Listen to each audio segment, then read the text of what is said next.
So it turns out Victor Wembanyama is pretty good at basketball. Who knew?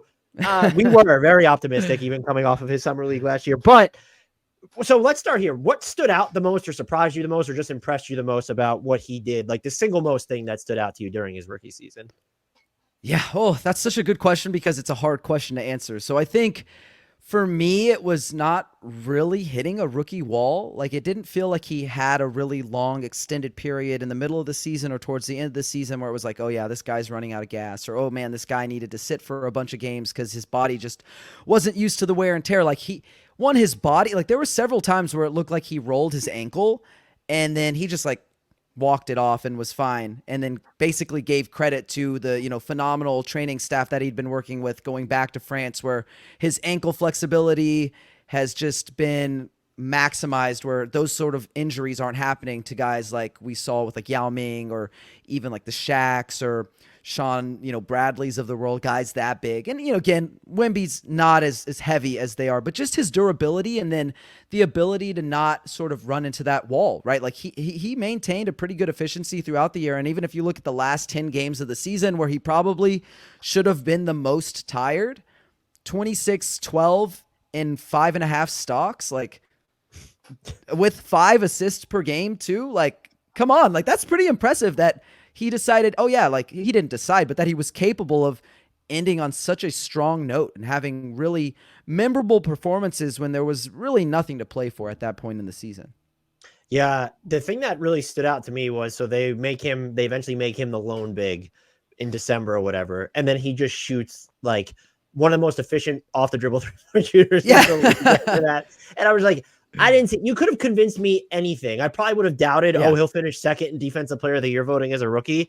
I would have been skeptical, but I've been like, believed it. If you would have told me that he was going to shoot for a majority of the season, like 38% on off the dribble threes, I would have been like, yeah, okay. And he is the type of player, and you got this vibe, I think, with Giannis, but not as early because he wasn't playing as much, where hyperbole doesn't feel like it exists with him. Like you could tell me anything right now that Victor Wembanyama will do next season for his career, and I'm just going to believe you, because like that's the type of player he feels like to me.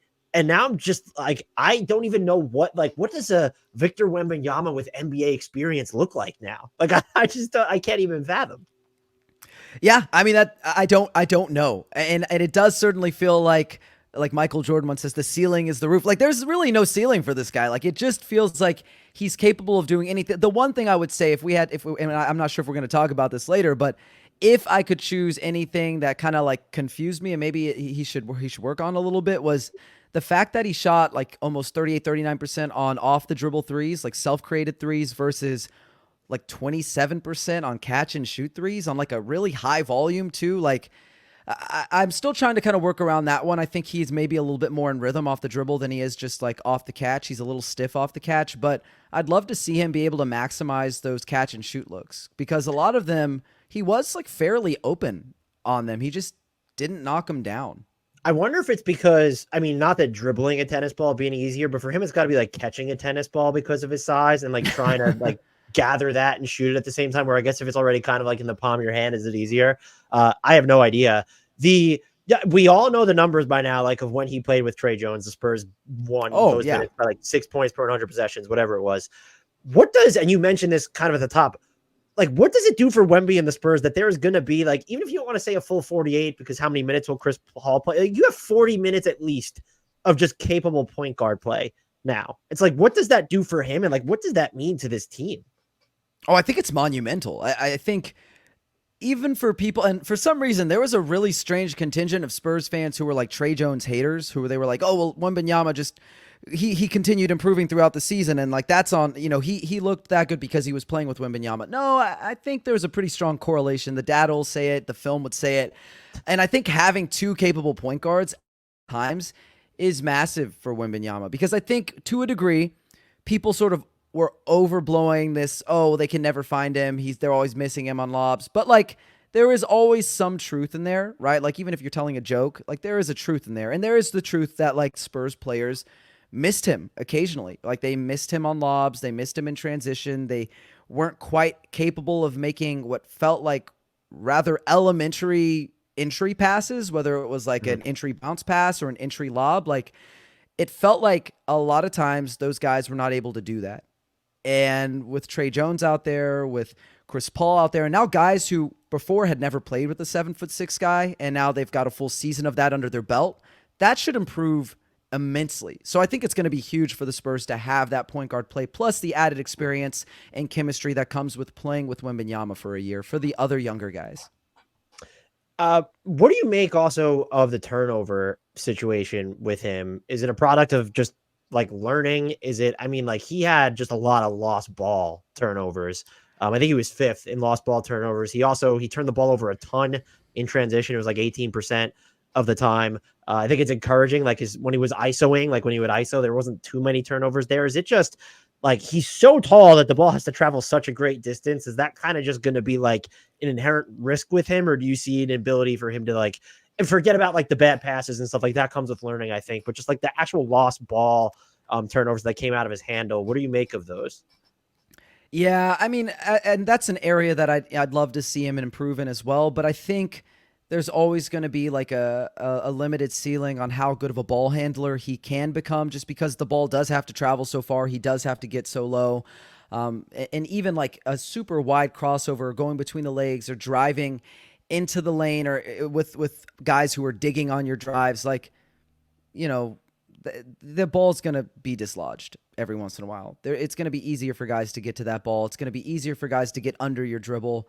And I think that's just an inherent risk with letting him dribble the ball more. And so, like, this may sound strange, and I'm sure I'm going to catch some flack from Spurs fans, but one of the things I've always said with Wembanyama is, like, he's probably not a guy you want to give the ball and just say, go do this, go do that. Like, he's still a guy who probably, and at his best, is working off of edges. Their guys create to him for him to a certain degree, and a guy who like catches and makes quick decisions. I don't really want to see Wemby, you know, like we talked about, pounding the air out of the ball. Like that's really not something that I think is very productive.